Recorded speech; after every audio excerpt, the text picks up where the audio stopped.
Mic check 1 2. Mic check 1 2.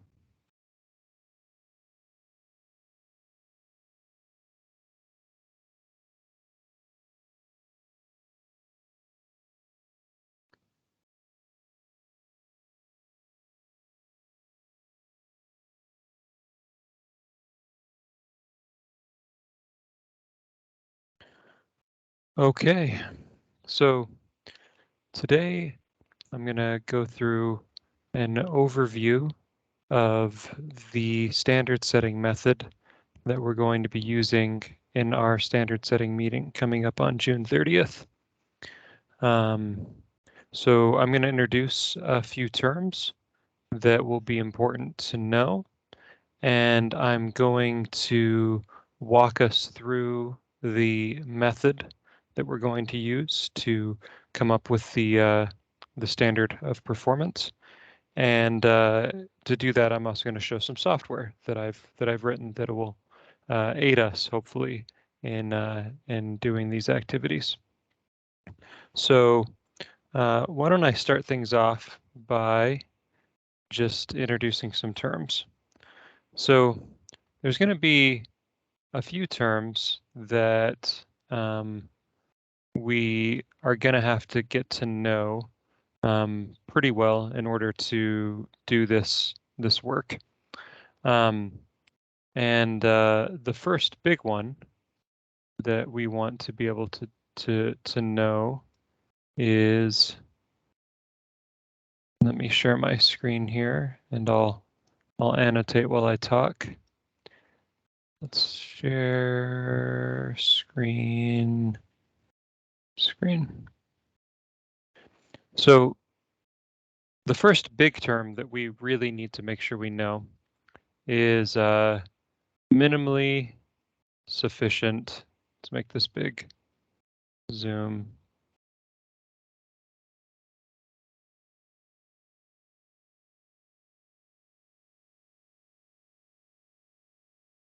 Minimally sufficient implementer. And the minimally sufficient implementer, what we mean by this is an implementer who's doing just enough to pass the test. And this minimally sufficient implementer is sort of the target we're looking at. So let's get a little more into that. So I stop sharing my screen here for just 1 second. So we have these performance level descriptors, which the text of which has been sent in the same packet that you received the link to this video for. So you may have already seen these, but I'm going to go ahead and pull them up now because they will be helpful as we talk about this thing. So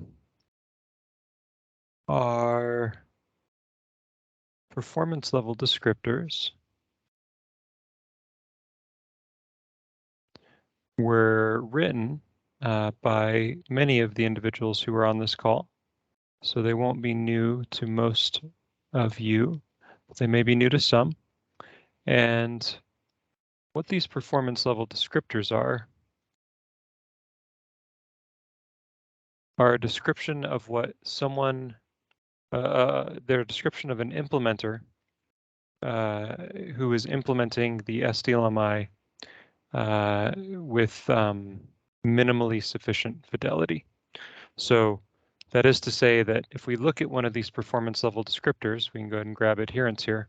This accurately describes any implementer's implementation that is minimally sufficient in terms of alignment with the SDLMI as intended. So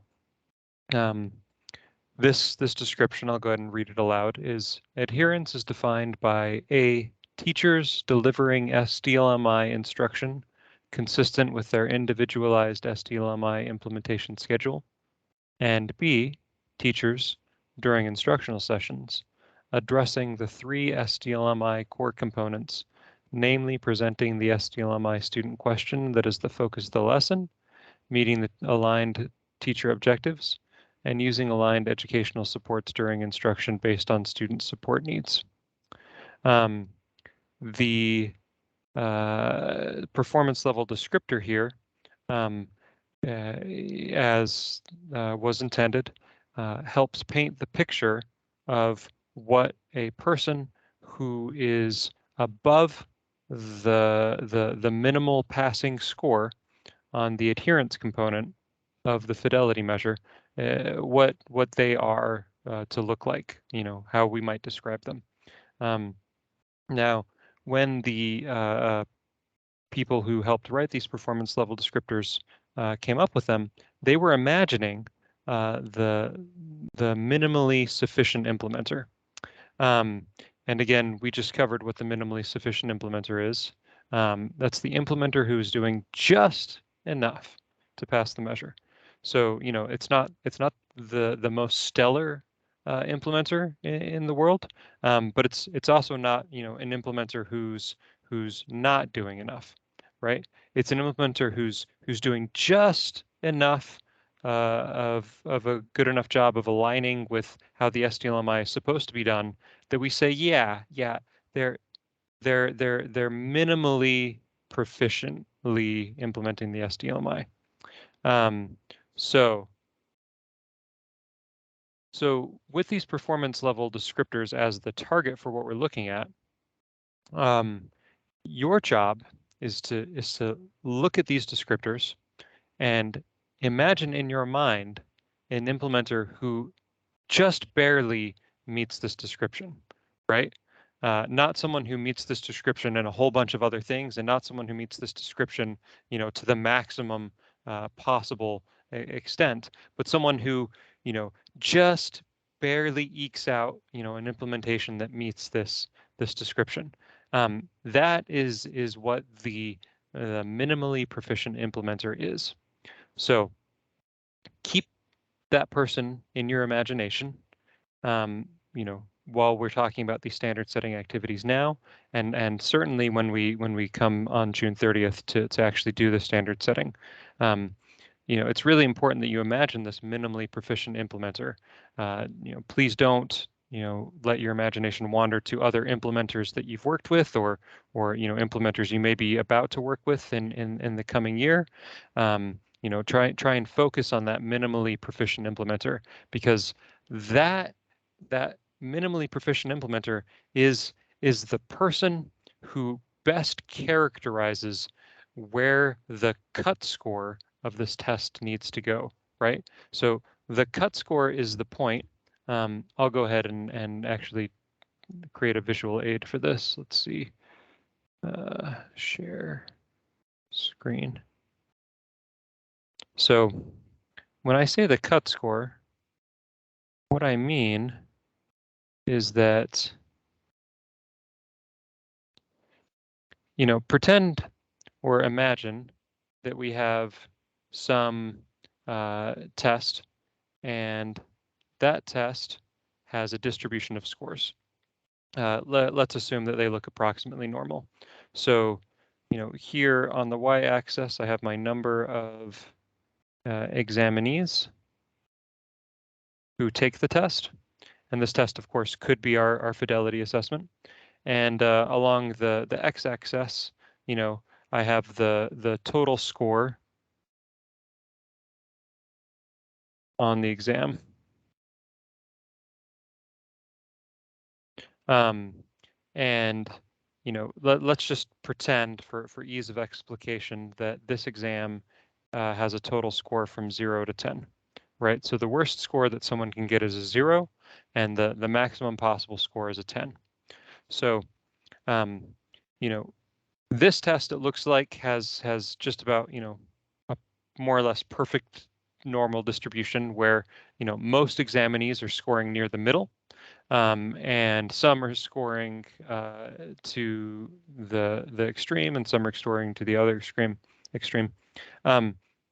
Now, when I say a cut score, what I mean is that, there's some point on this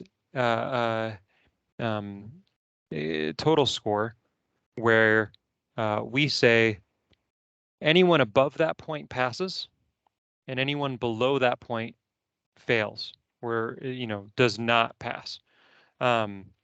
So this point could be anywhere, and the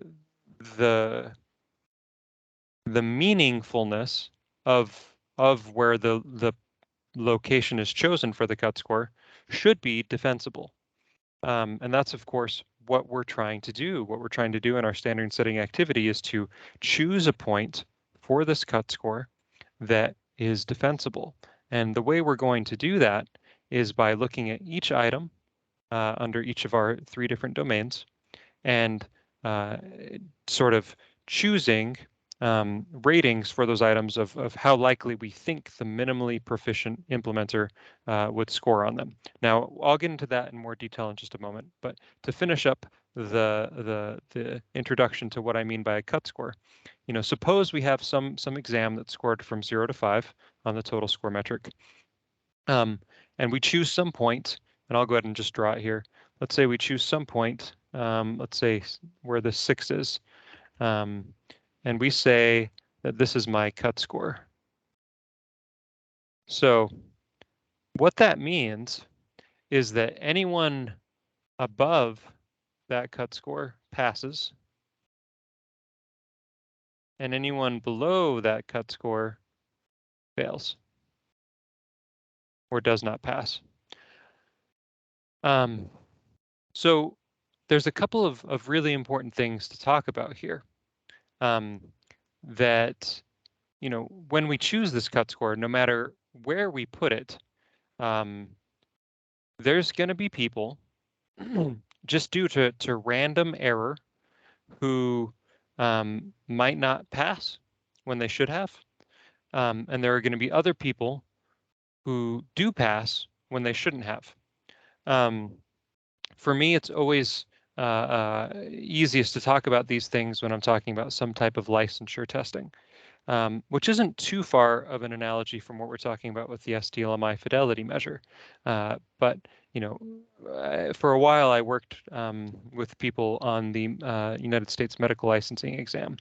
So, on that exam, you can imagine that there's some people who, and maybe I'll go ahead and do a new page for this, since I've sort of maxed out what I can fit on here. Let's go to, oh, how do I go to a new page?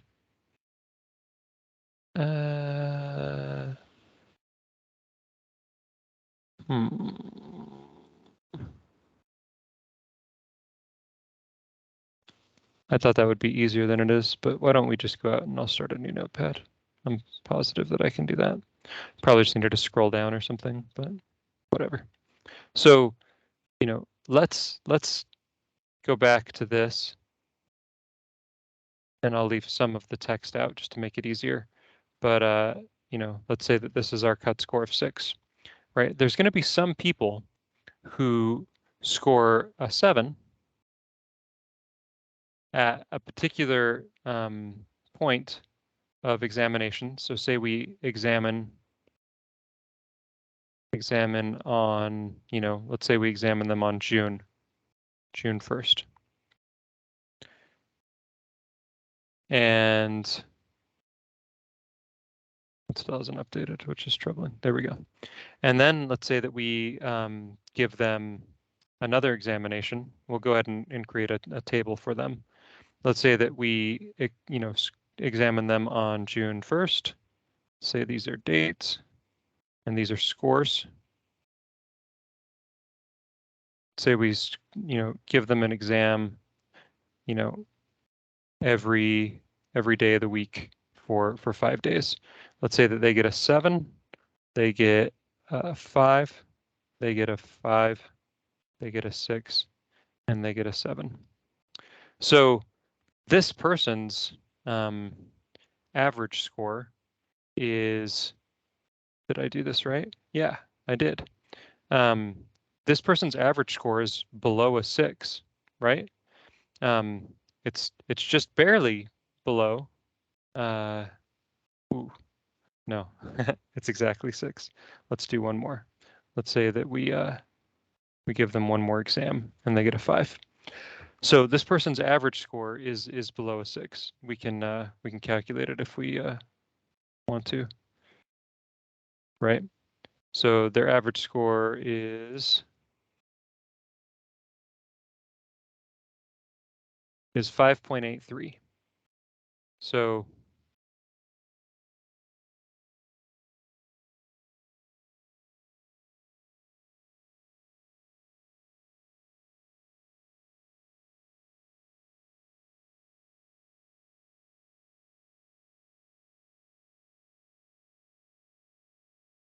their average score is about here. It's like a 5.8. And they have like a distribution around that score, right? Where we expect them to score. Um, and ooh, I didn't draw that very well in the middle. Let's try that again. Come on, Jesse.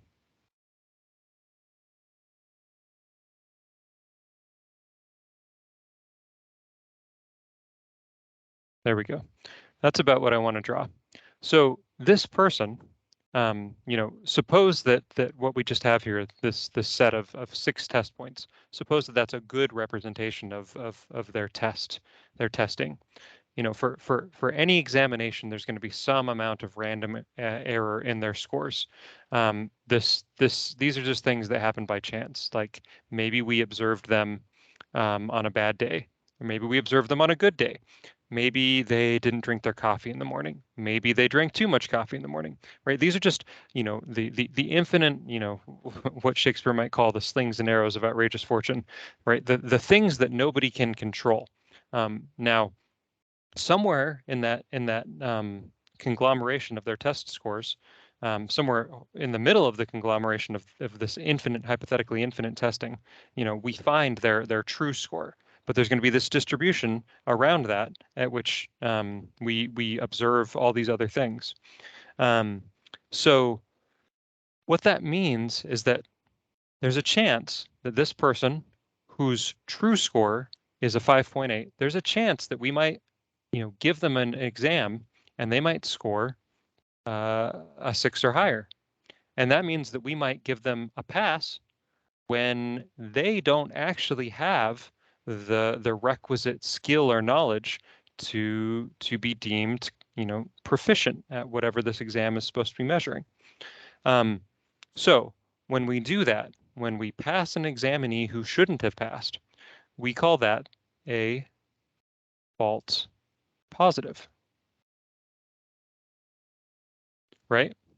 And what that means is that that's an examinee who should not be passing, right? Who should not be deemed quote unquote positive above the cut score, but whom we have falsely attributed to be so.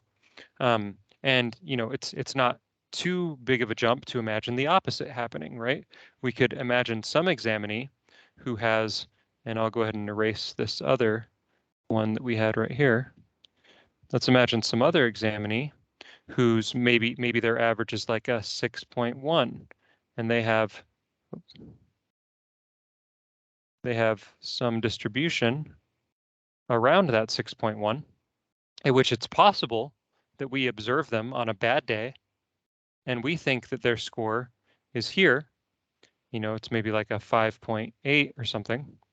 And but if we observe them, multiple more times, we would learn that they were supposed to have passed. Point being that this person, who we may arbitrarily fail, is a false negative, right? They are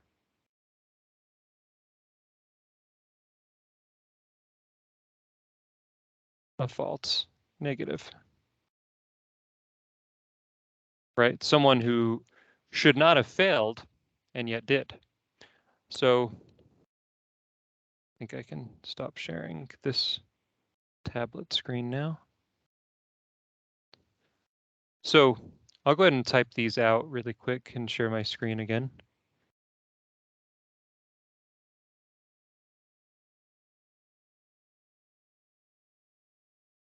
So false positive, an examinee who should not have passed the exam and yet received a passing score, and a false negative, an examinee who should have passed the exam and yet received a failing score. So these are some important terms to keep in mind. Just generally speaking, as you decrease one of your chances of these errors, you increase your chance of the other. I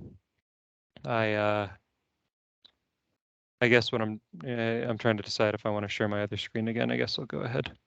Share screen.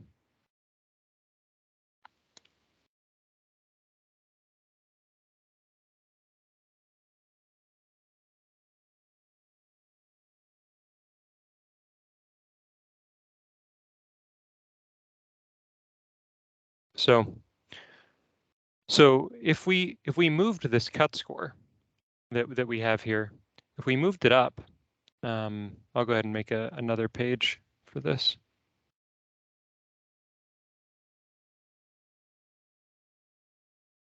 So if instead of a 6, we decided to move our cut score up here to a 7, ooh, that's a squiggly line. If we decided to move it up to a 7, well, what's going to happen? You know, again, we had that examinee who was like a 5.8 for their average, and we had some other examinee who was like a 6.1. Well, now my line's in the wrong spot. Let's try that one more time.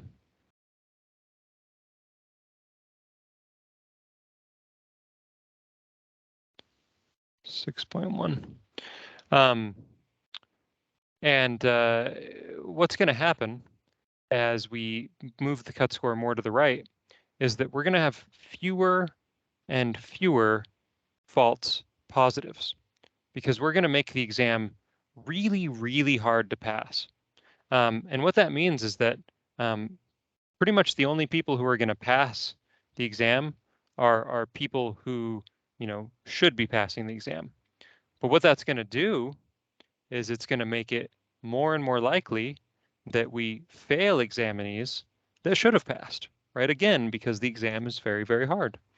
And the sort of pros and cons of whether you want to, reduce the amount of false positives, and probably increase the rate of false negatives, or vice versa, sort of, has to do with the implications of the exam. So in a licensure exam, like medical licensing, it's generally understood that false positives are more dangerous than false negatives, right? Giving a person a medical license, giving a medical license to a person who isn't competent to practice medicine is generally deemed as more of a risk than failing a candidate who should have passed,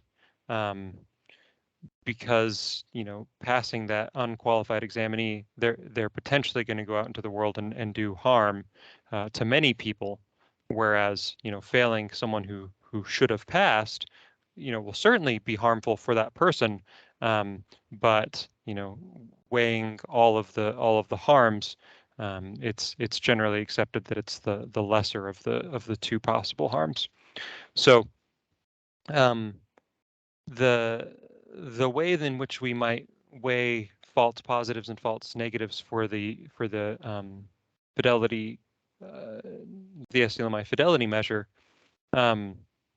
is something that we can talk about.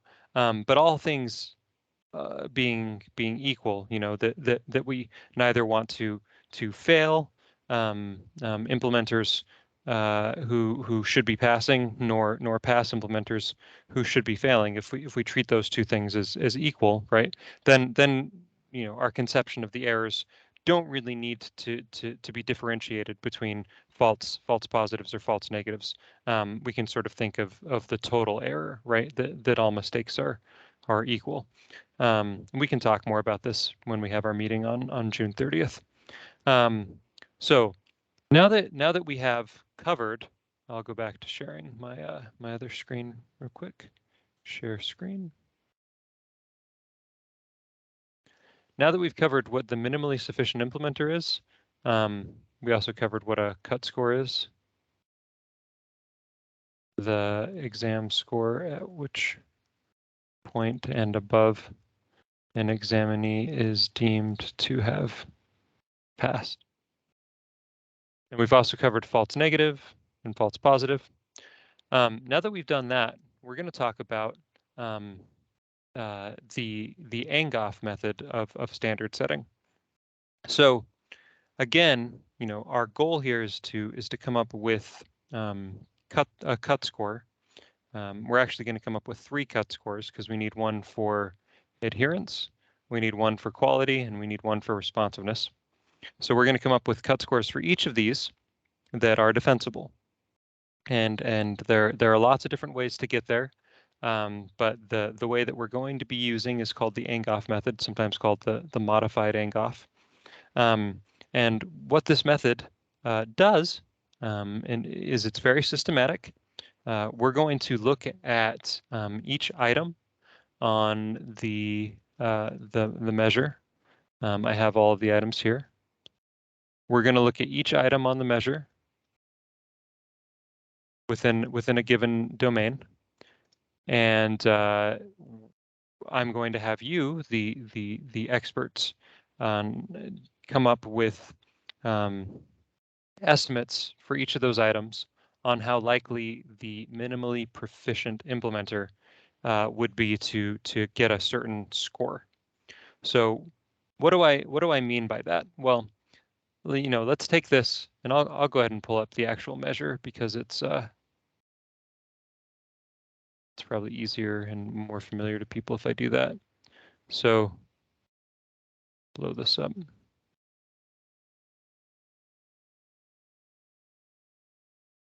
So I won't use part B since that's what we're actually going to be working on together, because I don't want to put any kind of preconceptions in anyone's mind. So I'll go ahead and pull up part C. Again, we're going to be focusing on part B for the actual standard setting. But let's look at part C. So part C, this first question, let's just think about it abstractly as just a test item that may be influenced by the same constructs that we've been talking about for part B. So this item is rated on a 5-point scale, and the minimally proficient examinee, they probably have some probability of getting a 1 on this item. They have some probability of getting a 2. They have some probability of getting a 3, and they have some probability of getting a 4, and they have some probability of getting a 5. And what I mean by that is if you took 100, more or less interchangeable, minimally proficient implementers, and you observed them, there's going to be, some number of them who get 1s. There's going to be some number of them who get 2s. There's going to be some number of them who get 3s. There's going to be some number of them who get 4s, and there's going to be some number of them who get 5s, right?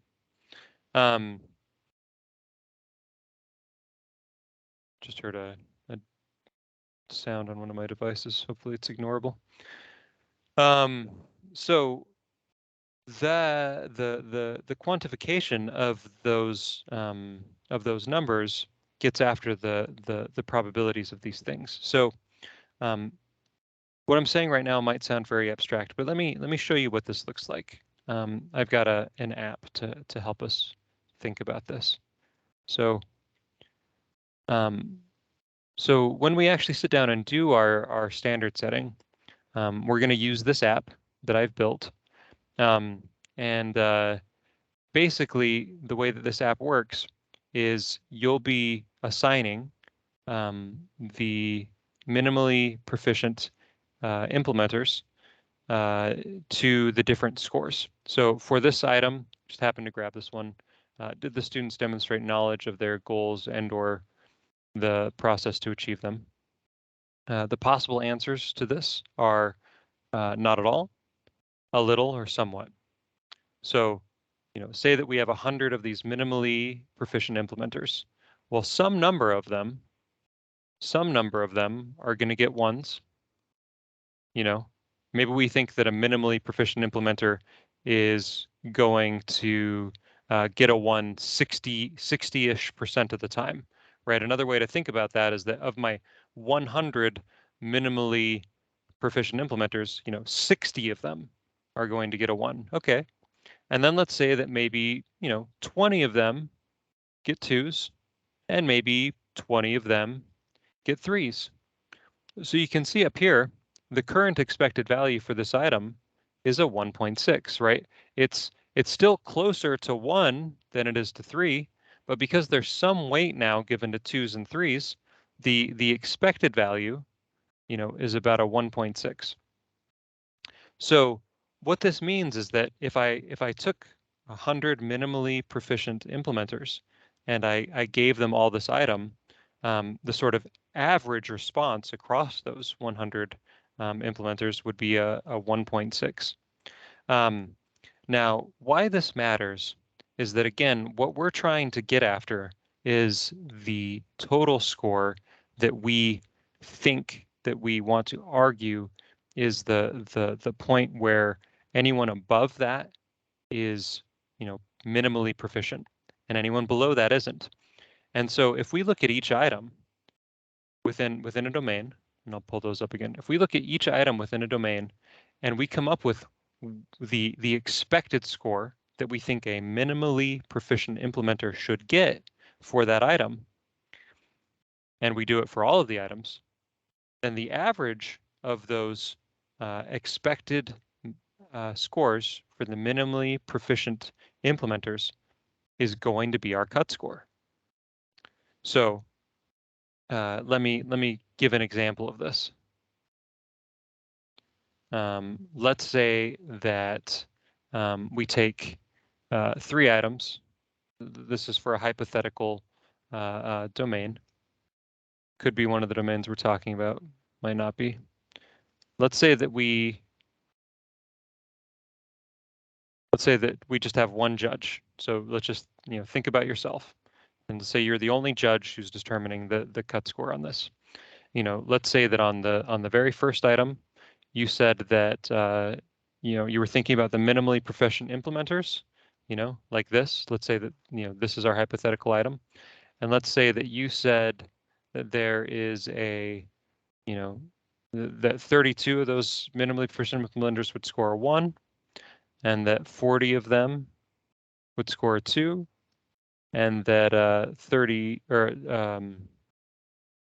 28 of them would score a 3, right?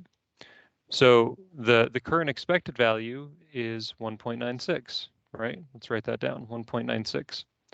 And let's say that you then went on to the next item, right? So let's say that we went on to some other item. Let's suppose that this is a 3-item domain, similar to the this is the adherence domain. I don't know why I don't have it written here, but let's say that it's the adherence domain. And let's say on the next item, you think that, go ahead and set these back to 0. You think that 45 of the minimally proficient implementers would get a 1. Let's say that you think that 30 of them would get a 2. And let's say that you think that the remaining 25 would get a 3. Now our expected value is a 1.8 for that item, right? We think that the expected value across 100 minimally proficient implementers is a 1.8, right? That's sort of what the average score for them would be. And then let's say that we have one more item, and let's say that, we sort of get a wash on this one. Let's say that like all the responses are more or less equally likely, so that we get like 33, 33, and 34. So the expected value is, pretty much right in the middle, a 2.01. So 2.01.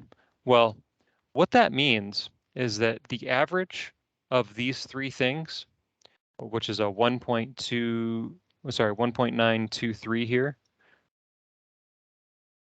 1.923.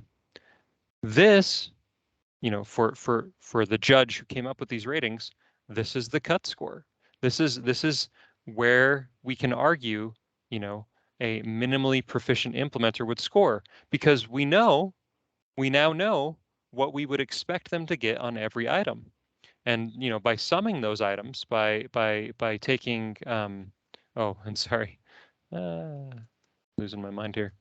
What I should be doing is summing. So this is the sum score that the minimally proficient implementer should be expected to get on our exam, right? Again, because we know what their score on the items are expected to be. So of course, we're going to have several judges at this meeting, 7 or 8, somewhere around there. And each judge for each domain is going to come up with this sum score, just as we just demonstrated here.